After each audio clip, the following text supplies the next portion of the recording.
आप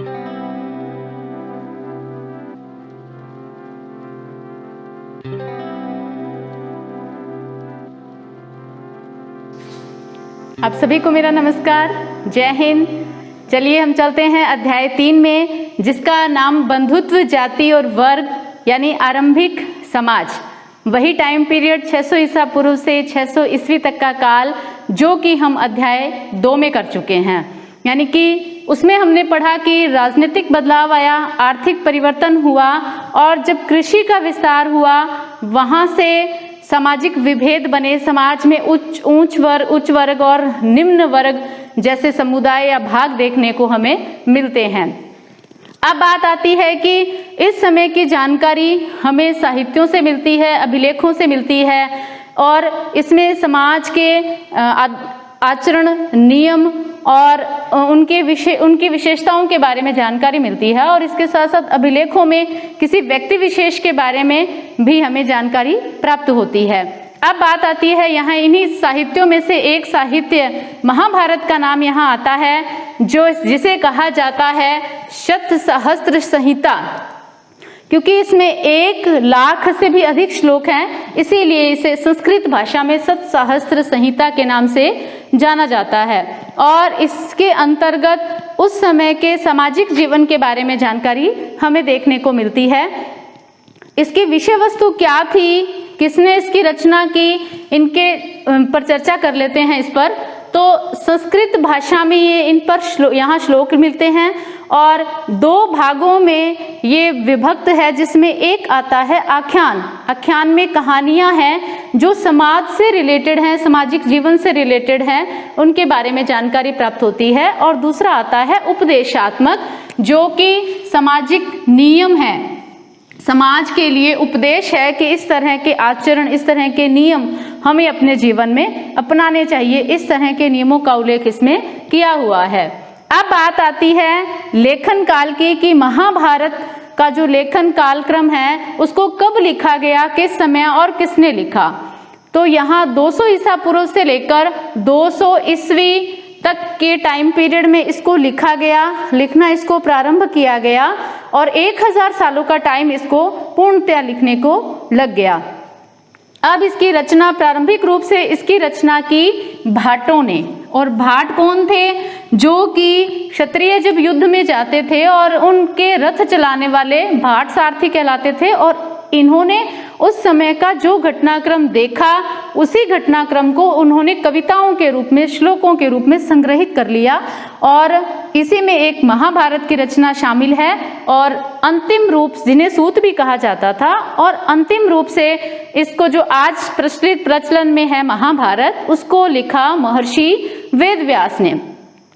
तो ये बात आती है कि इसकी रचना, और इसमें वही सामाजिक जीवन का वर्णन है, और जो मूल कथा है वो लिखी महर्षि वेदव्यास ने।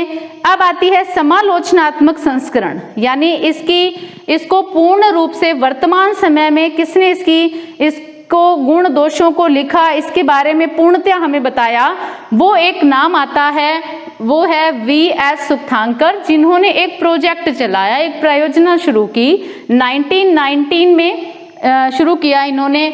और इन्होंने देश के विभिन्न भागों में जाकर के वहाँ से पांडुलिपियाँ इकट्ठी की। पांडुलिपियों का मतलब होता है कि वे तांबे के पत्तों पर और इसके साथ साथ पेड़ों की छाल पर, कागज पर लिखे हुए उस समय की जानकारी, तो वे लिखी हुई मिली है पांडुलिपियों पर। उन्होंने एकत्रित किया, और लगभग 13,000 जब पांडुलिपियों ने इन्होंने इकट्ठा कर लिया, तब उन्होंने उसको इनको पृष्ठों में, यानी कागजों पर उनको लिखवाया, इनका प्रकाशन किया, छपवाया, और लगभग इसमें इनको 47 वर्षों का समय लग गया। इन 47 वर्षों के टाइम पीरियड में उन्होंने देखा कि जितने भी पांडुलिपियाँ मिली, यानी जितना भी उन्हें संग्रहण मिला, वो देश के पूरे भारत में से, यानी कि अगर वो कश्मीर की बात करें, नेपाल से लेकर के दक्षिण भारत तक, यानी पूरे एरिया में सभी एक ही जगह हैं, एक ही व्यवस्थाएं देखने को इनको मिली थी। तो इन्होंने इनका प्रकाशन करवाया, और इनको इनके पाठों में और इनके अंशों में समानता देखने को मिली। अब यहाँ बात आती है कि 19वीं और 20वीं शताब्दी में पहली बार इतिहास का पुनर्निर्माण किया गया, और वो भी संस्कृत के ग्रंथों का अध्ययन करके। अब उसके बाद आती है कि महाभारत की घटना क्या थी। जैसा कि हमने टीवी में देखा है, सीरियल देखा है, नाटक में महाभारत नाटक आया करता था, तो उसी घटना को एक बार फिर से याद कर लेते हैं कि कौरव और पांडव यहाँ एक ही समुदाय के दो भाइयों का परिवार था, जिनका आपस में संघर्ष हुआ कुरु महाजनपद को लेकर के। कौरव जो थे वो धृतराष्ट्र के पुत्र, और पांडु राजा के पुत्र थे। और जब कौरवों के पिता धृतराष्ट्र अंधे थे, वे शासन नहीं कर पा रहे थे, तो शासन किया उनके छोटे भाई पांडु ने, और किसी कारण से उनकी राज करते हुए बीच में उनकी मृत्यु हो गई। तब इन दोनों में संघर्ष हुआ। कौरव चाहते थे कि राज्य हमें मिले, और पांडवों का वर्चस्व, इनकी शक्ति और इनकी समाज में इनकी प्रतिष्ठा अधिक थी, और इसीलिए ये इन दोनों का आपस में संघर्ष होना अवश्यंभावी था, जरूरी था। तो अंतिम रूप से इनका युद्ध हुआ, जो पूरे इतिहास में माना जाता है कि सबसे पहला बड़ा युद्ध माना गया है। और इस महाभारत के युद्ध में अंतिम रूप से पांडव विजयी हुए, और इन्होंने कुरु पर शासन किया, राज किया। अब बात आती है कि ये तो हुई महाभारत की घटना, महाभारत पर चर्चा। अब आगे बढ़ते हैं कि समाज में परिवार कैसे थे, पितृवंशीय थे या मातृवंशीय, इसके अलावा किस तरह की विवाह प्रणाली थी, किस तरह की गोत्र प्रणाली थी।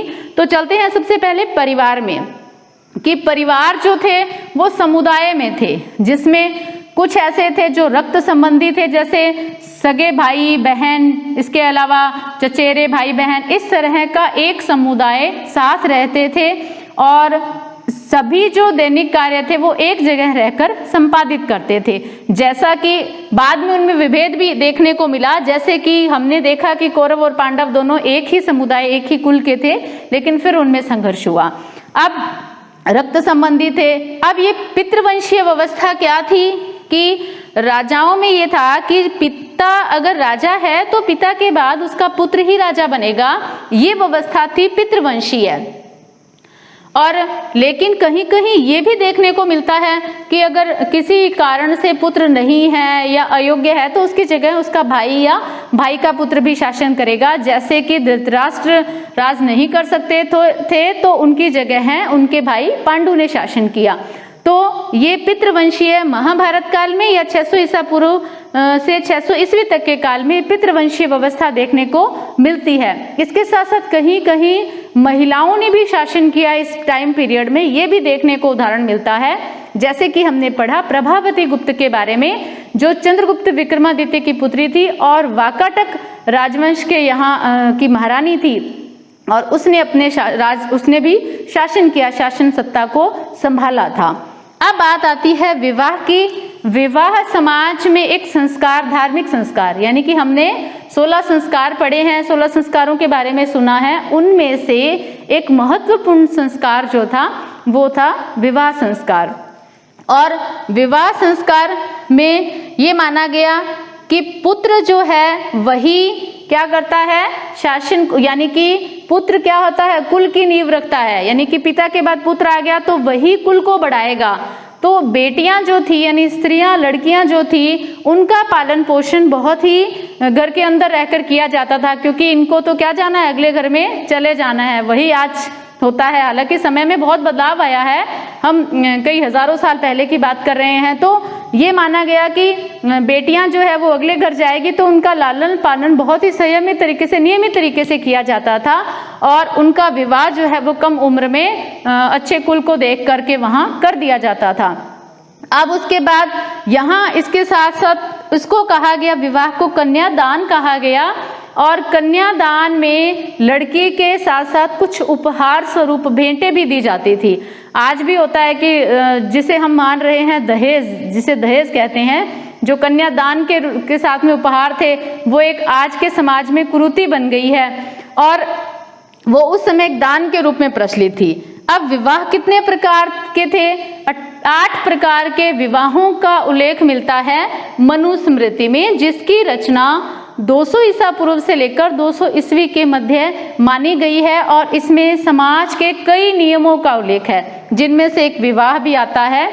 8 प्रकार के विवाहों में से जो 4 प्रकार के शुरू के जो विवाह हैं, जिनमें ब्रह्म विवाह, देव विवाह, आश्रय विवाह, ये जो विवाह थे उनको समाज के लिए उत्तम माना गया, क्योंकि संस्कृत के श्लोकों को पढ़कर और फिर विवाह हुआ करता था। और अंत के जो 4 विवाह के जो प्रणाली थी उनको समाज में निंदनीय माना गया, यानी वो योग्य नहीं माने गए।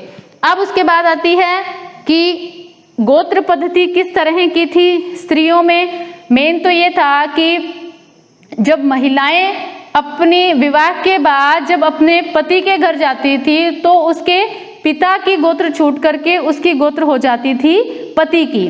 और इसके साथ साथ गोत्र कहाँ से बनी कि जब वेदों की रचना हुई, इन वेदों की रचना करने वाले ब्राह्मण थे या ऋषि थे, इन ऋषियों की इनके नाम पर गोत्र बने और इन्हीं गोत्रों के आधार पर धीरे धीरे जातियां बनने लगी। तो यहाँ बात आती है कि गोत्रों का विभाजन हो गया और इन गोत्रों में 2 तरह के नियम थे। एक तो स्त्री जब दूसरे घर में विवाह करके जाएगी तो उसकी गोत्र उसके पति की हो जाएगी, और दूसरी यहाँ की विवाह जो है वो अंतरजातीय विवाह नहीं होंगे, यानी अपने ही गोत्र में विवाह नहीं किए जाएंगे बल्कि दूसरे गोत्र में विवाह। अपने गोत्र को टालना जो हमारे समाज में होता है, अपने गोत्र को टाल करके दूसरे गोत्र में शादी होती है, तो वही नियम इस समय ब्राह्मण काल में या इस काल में देखने को मिलता है। अब इसमें अगर उदाहरण लें, 2 तरह के विवाह, 2 तरह के अंतरजातीय थे और बहिर्जातीय थे। लेकिन जो अंतरजातीय विवाह थे उनको उचित नहीं माना गया, और इसका उदाहरण मिलता है हमें दक्षिण भारत में देखने को, कि दक्षिण भारत में आज भी इस तरह की प्रणाली प्रचलित है कि अपने मेरे भाई से यानी मामा के लड़के से, चाचा के लड़के से शादियां हो जाती है। दक्षिण भारत में इस तरह के रिवाज आज भी है, लेकिन ये हमारे समाज में ये सब नहीं होता। हमारे समाज में बहिर्विवाह को ही, बहिर्जातीय विवाह को ही, यानी कि अपने गोत्र को छोड़कर दूसरे गोत्र में विवाह करने को मान्यता दी गई। अब बात आती है कि इसका एक उदाहरण है सातवाहन राजाओं का, कि सातवाहनों में क्या था कि यहाँ नाम मिलता है देखने को गौतमी पुत्र शातकर्णी। सबसे पहले तो ये थे सातवाहनों ने द्वितीय शताब्दी ईसा पूर्व में शासन किया, और इन राजाओं के नाम मिलते हैं गौतमी पुत्र शातकर्णी, वशिष्ठी पुत्र पुलुमावी। ये नाम यहाँ देखने को मिलते हैं। यानी ये जो नाम है गौतमी पुत्र, यानी गौतमी का पुत्र, वशिष्ठी का पुत्र, तो यहाँ जो नाम मिलते हैं वो नाम माता के हैं। और गौतमी कौन थी? जो गौतमी और वशिष्ठी, जो गौतम ऋषि और वशिष्ठ ऋषि थे जिन्होंने वेदों में मंत्रों की रचना की, उन वेदों की इन ब्राह्मणों की, इन ऋषियों की ये पुत्रियां थी, बेटियां थी। यानी कि यहाँ ये अनुमान लगाया गया कि इनकी शादी के बाद इनका गोत्र परिवर्तन नहीं हुआ, इनका गोत्र अपने पिता का गोत्र था वही रहा, और इनको अपने माता के नाम से जाना गया। शातकर्णी और पुलुमावी को अपनी माता के, यानी कि सातवाहन राजाओं का जो शासन था उनके समय में गोत्र प्रणाली थी, और माताओं का जो नाम था वो उन राजाओं से पहले जोड़ा जाता था। यानी बात यहाँ ये आती है कि इसका सारांश ये है कि क्या सातवाहन राजाओं का जो शासन था वो मातृवंशीय था?